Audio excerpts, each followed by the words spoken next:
new policies that will drive sustained growth and prosperity.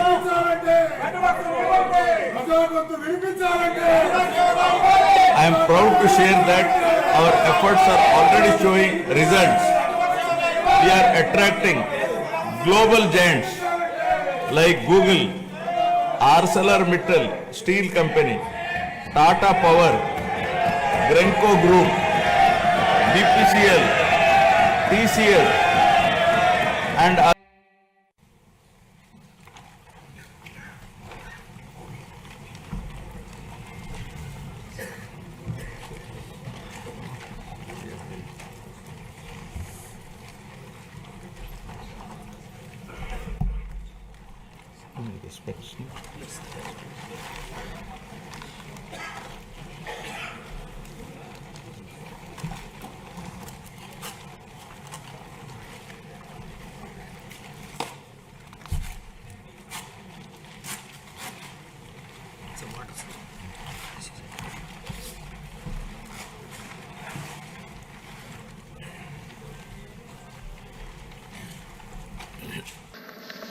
అధ్యక్ష, PD యాక్ట్కి సంబంధించిన bill అధ్యక్ష సుమారుగా 1986 ఈ చట్టాన్ని సవరించుటకు ఈరోజు ఈ బిల్లు ఇక్కడికి రావటం అనేది అసెంబ్లీలో ఆమోదం పొంది ఈరోజు మండలి ఆమోదానికి ఈ బిల్లు ఇక్కడికి రావటం అనేది చాలా సంతోషంగా ఉంది అధ్యక్ష. ఎందుకంటే ఈ బిల్లు ఇప్పుడు చాలా ప్రధానమైన భూమికను ప్రదర్శించే పరిస్థితి ఈరోజు కనిపిస్తూ ఉంది అధ్యక్ష. ఎందుకంటే ఈరోజు కొత్త పుంతలు తొక్కే పరిస్థితిలో క్రైమ్ అనేది కొత్త పుంతలు తొక్కే పరిస్థితిలో, ఆర్గనైజ్డ్ క్రైమ్ చేసే పరిస్థితిలో, క్రిమినల్ ఏ వైపు నుంచి వస్తాడో తెలియక ప్రజలందరూ కూడా ఇబ్బందులు పడే పరిస్థితుల్లో సైబర్ క్రైమ్ విపరీతంగా పెరిగిపోయి, సోషల్ మీడియా క్రైమ్ విపరీతంగా అబ్యూజింగ్స్ విపరీతంగా పెరిగిపోయి, వీటన్నిటి నేపథ్యంలో అప్పుడున్న చట్టాన్ని కంపల్సరీగా సవరణ చేయాలి అని డిఫరెంట్ స్టేట్స్కి సంబంధించిన డిపార్ట్మెంట్కి సంబంధించినవన్నీ కూడా అధ్యయనం చేసి ఈరోజు ఈ బిల్లు సవరణకి ఈరోజు మన ముందుకు రావడం జరిగింది అధ్యక్ష. ఇందులోని అధ్యక్ష ఈరోజు మనం చూసుకుంటే అధ్యక్ష భూ దురాక్రమణ బిల్లుకి సంబంధించి ఇప్పుడే గౌరవ మంత్రి గారు కూడా మాట్లాడడం జరిగింది అధ్యక్ష. దాని గురించి పీడీ యాక్ట్ గురించి కానీ, అదేవిధంగా అధ్యక్ష సుమారుగా చూసుకుంటే అధ్యక్ష నకిలీ విత్తనాల గురించి కానీ, క్రిమిసంహారక మందులు అమ్మే విషయంలోని కానీ అపరాధి కానీ, ఎరువుల అపరాధి కానీ, కల్తీ ఆహార అపరాధి కానీ, నకిలీ దస్తావేజుల అపరాధి కానీ, నిర్ణీత వస్తువుల అపరాధి, అటవీ అపరాధి, జోదముల అపరాధి, పేరులు అపరాధి, ఆయుధముల అపరాధి, లైంగిక అపరాధి, సైబర్ నేరముల అపరాధి, వైట్ కాలర్ అపరాధి, బియ్యపు దొంగలు, అదేవిధంగా ఇసుక అక్రమ తవ్వకం మరియు రవాణా. ఇంతకుముందు 6 క్రైమ్స్ ఇందులో ఉంటే ఇప్పుడు మనం తిరిగి సుమారుగా 15 క్రైమ్స్ని ఇందులో కూడా యాడ్ చేసి ఈరోజు ఈ యాక్ట్ని బలపరచాల్సిన పరిస్థితి, సవరించాల్సిన పరిస్థితి వచ్చింది అధ్యక్ష. ఎందుకంటే ఈ టైంలో ఈ బిల్లు పెట్టాల్సిన అవసరం రావడానికి గల ప్రధానమైన కారణం ఏంటి అధ్యక్ష, లాస్ట్ మనం గవర్నమెంట్ చూసుకుంటే ఈ రోజు ఇక్కడ నుంచి మన రాజకీయాలు మాట్లాడడమో లేకపోతే వాట్ ఎవర్ ఇట్ మేము ఏం చేయాలనుకున్న అధ్యక్ష కొన్ని వాస్తవాలు మనం తెలుసుకోవాల్సిన అవసరం కూడా ఉంది అధ్యక్ష. ఎందుకంటే సుమారుగా ఇప్పుడు అధ్యక్ష ఇందాక మనం చూస్తే ఇంతకు ముందు కూడా గత గవర్నమెంట్లో సీఎంగా ఉన్న ఇప్పుడున్న పులివెందుల ఎమ్మెల్యే గారు ఎవరైతే ఉన్న జగన్మోహన్ రెడ్డి గారు ఆ టైంలో సీఎం హోదాలో కూర్చొని ఒక క్రిమినల్స్ని ఎంపవర్ చేసే పరిస్థితి అయితే మనం చూసాం అధ్యక్ష. ఎందుకు ఈ మాట చెప్తున్నానంటే అధ్యక్ష, ఈరోజు క్రిమినల్స్ని ఎంత మేరకు ఎంపవర్ చేశారంటే ఒక సోషల్ మీడియా వేదికగా కావచ్చు, ఆఖరికి ఎవరైనా ప్రభుత్వానికి వ్యతిరేకంగా ఒక మాట మాట్లాడినా, ప్రభుత్వానికి వ్యతిరేకంగా ఒక పోస్ట్ చేసినా, ప్రభుత్వానికి వ్యతిరేకంగా ఒక ధర్నా అనుకున్నా, ప్రభుత్వానికి వ్యతిరేకంగా ఒక నిరసన అనుకున్నా కూడా భావస్వేచ్ఛా ప్రకటన అనే ఒకే ఒక పదంతో గౌరవ చంద్రబాబు నాయుడు గారు, ఇప్పుడు మన ముఖ్యమంత్రి గౌరవ చంద్రబాబు నాయుడు గారి మీద రాళ్ళు విసరటం కానీ, గౌరవ చంద్రబాబు నాయుడు గారి ఇంటికి తాడులు కట్టడం కానీ, ప్రెస్లోని ఒక సభ్యుడు ఒక తెలుగుదేశం పార్టీ కార్యకర్త ఒక మాట మాట్లాడితే దానికి భావస్వేచ్ఛ ప్రకటన అని చెప్పి సాక్షాత్తు అప్పుడు సీఎంగా ఉన్న జగన్మోహన్ రెడ్డి గారు బయటకు వచ్చి మనోభావాలు దెబ్బతిన్నాయి కాబట్టి పార్టీ ఆఫీస్ మీద దాడి చేశామని చెప్పడం కానీ, ఇవన్నీ ఒకసారి డాట్స్ అన్నింటినీ కనెక్ట్ చేసుకుంటే అధ్యక్ష లిటరల్గా సీఎం హోదాలో కూర్చొని ఒక క్రిమినల్స్ని ఎంపవర్ చేసే పరిస్థితి వచ్చింది అధ్యక్ష. ఎందుకు ఈ మాట చెప్తున్నానంటే దాని గణాంకాలు కూడా చెప్తున్నాయి అధ్యక్ష. లాస్ట్ టైం మన సభ్యులు అడిగిన ప్రశ్నకి కూడా నేను సమాధానం చెప్పేటప్పుడు 2014 నుంచి 19 వరకు, 19 నుంచి 24 వరకు కూడా చూసుకున్నా ఎన్ని పరిస్థితుల్లోని కూడా దగ్గర 20% క్రైమ్ పెరిగిన పరిస్థితి అధ్యక్ష. ఎంత మేరకు పెరిగిందంటే దాడులు చేయటం కానీ, అబ్యూజెస్ కానీ, రేపులు కానీ, హత్యలు కానీ, నడి రోడ్డు మీద మాస్క్ అడిగిన పాపానికి డాక్టర్ సుధాకర్ అనే వ్యక్తిని కొట్టి ఆ రోజు అతని చావుకు కారణమైనప్పుడే అప్పుడున్న ముఖ్యమంత్రి మాట్లాడుంటే ఇన్ని క్రిమినల్ జరిగేవి కాదు అధ్యక్ష. అదేవిధంగా శిరోముండనం అంటే ఇసుక అక్రమ రవాణా గురించి మాట్లాడినప్పుడు ఆ శిరోముండనం చేసినప్పుడే ఆ రోజు మాట్లాడుంటే ఇన్ని జరిగేవి కాదు అధ్యక్ష. గాంజా ఎన్ని పెరిగిపోయినాయి అధ్యక్ష. గాంజాయి విషయంకి వచ్చేసరికి అధ్యక్ష, గాంజాయి నిర్మూలించే పరిస్థితులు, ఎందుకంటే మీకు చెప్పాలి అధ్యక్ష ఇలాంటి విషయాలన్నీ.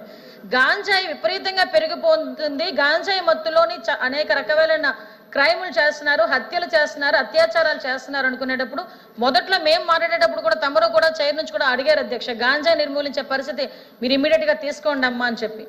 అంటే అప్పుడు గాంజాయి అంత పెరిగిపోతున్న అధ్యక్ష, ఒక సీఎం స్థాయిలో కూర్చొని ఒక్కరోజు కూడా గాంజాయి నిర్మూలనకి రివ్యూ పెట్టిన పరిస్థితి కూడా మనకు కనిపించింది అధ్యక్ష.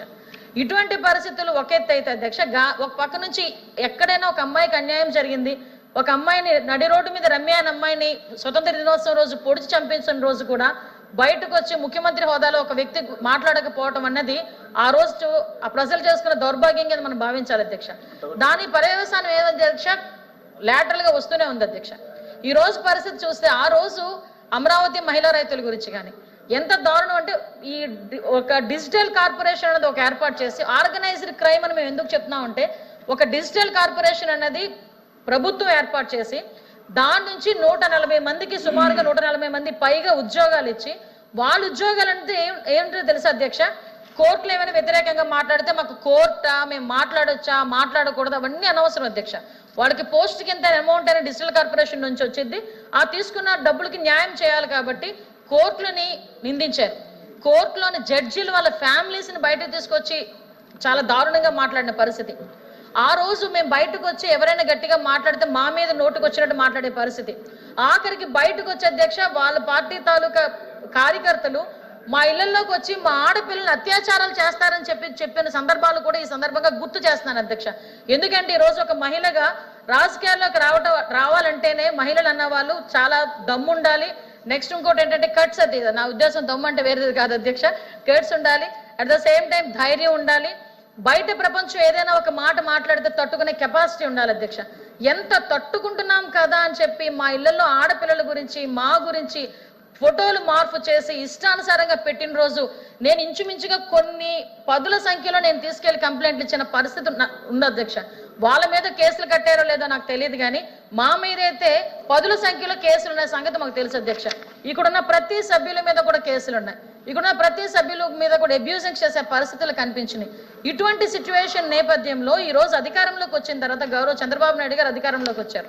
ఒక విధ్వంస పరిపాలన నుంచి విముక్తి కలగాలి అని ఒకే ఒక ఉద్దేశంతో గౌరవ చంద్రబాబు నాయుడు గారిని, అదేవిధంగా కూటమి ప్రభుత్వాన్ని ఈరోజు రాష్ట్ర ప్రజలు ఎన్నుకొని దగ్గర 164 సీట్లు ఇచ్చారంటేనే ఆ గవర్నమెంట్ తో ప్రజలు ఎంత విసిగిపోయారో మనందరం కూడా అర్థం చేసుకోవచ్చు అధ్యక్ష.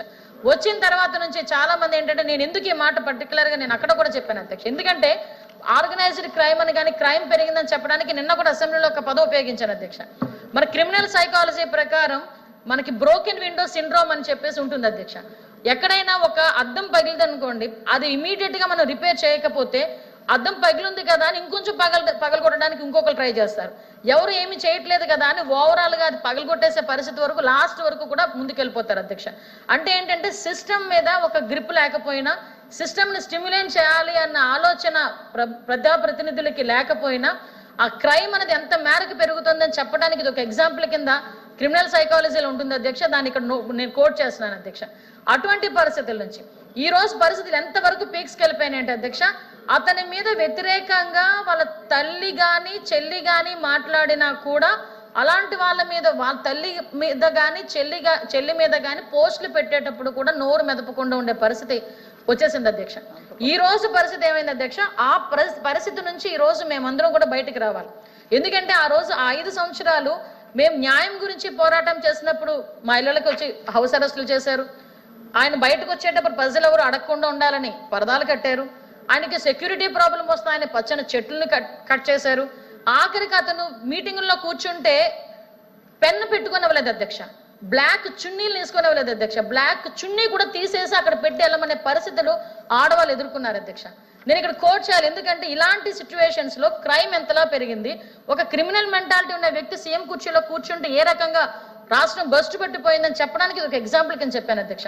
దీన్ని క్యారీ ఫార్వర్డ్ చేసుకొని ఈ రోజు మనం వచ్చిన తర్వాత డే ఫస్ట్ నుంచి కూడా అధ్యక్ష, ఇందాక గౌరవ మంత్రి గారు, మన బీసీ వెల్ఫేర్ మినిస్టర్ గారు గాంజాయి మహిళలు ఏదో సంథింగ్ ఒక టాపిక్ వచ్చినప్పుడు అధ్యక్ష చాలా మంది అబ్జెక్షన్ చేశారు. కానీ ఈ రోజు నేను చెప్తున్నాను అధ్యక్ష, యువగలం పాదయాత్రలో గౌరవ మంత్రి గారు మా లోకేష్ గారు యువగలం పాదయాత్ర చేస్తా ఉంటే చంద్రగిరి కాన్స్టిట్యున్సీ దగ్గరకు వచ్చి ఒక ఇద్దరు తల్లి కూతుర్లు ఇద్దరు కూడా స్కార్ఫులు కట్టుకొని వచ్చారు అధ్యక్ష. ఎందుకమ్మా ఏంటంటే ఏడుస్తున్నారు, ఏంటో కనుక్కోండి, ఏమైనా ఇబ్బంది ఏమో అని కనుక్కొని అడిగితే అధ్యక్ష తల్లి వాళ్ళ కూతురు గురించి 10వ తరగతి చదువుతున్న కూతురు గురించి కంప్లైంట్ ఇవ్వడానికి, కంప్లైంట్ కాదండి, నా కూతుర్ని రక్షించండి, ఏదో ఒక డీ అడిక్షన్ సెంటర్లో జాయిన్ చేయండి, నా కూతురు గంజాయికి అలవాటు చేసేసారు నా కూతుర్ని అని చెప్పి అప్పుడు వచ్చి మాట్లాడిన తర్వాత ఆ నేపథ్యంలో ఆ అమ్మాయిని ఇమీడియట్గా ఎలాగ మనం రెస్క్యూ చేయాలి, అమ్మాయిని ఎలాగ మనం రక్షించుకోవాలన్న కాన్సెప్ట్ ఒక పక్కన మనం చేసుకుంటే ఫర్దర్గా మనం వచ్చిన తర్వాత గంజాయి నిర్మూలించాలని ఆ రోజే మేము అనుకున్నాం అధ్యక్ష. అప్పటి నుంచి కూడా ఒక రకంగా అంటే ఎంత మేరకు స్కూల్ బ్యాగ్స్ వరకు కూడా గంజాయి వెళ్ళిపోయిందని చెప్పడానికి మీకు ఎగ్జాంపుల్ చెప్పాను అధ్యక్ష. ఈ రోజు వచ్చిన తర్వాత చాలా మంది అన్నారు చంద్రబాబు నాయుడు గారు వచ్చారు, ఆ రోజు జగన్మోహన్ వచ్చిన వెంటనే ప్రజాకు వేదిక కూల్చేశాడు, అవి చేసేసాడు, ఇవి చేసేసాడు. సో చంద్రబాబు నాయుడు గారు వచ్చిన తర్వాత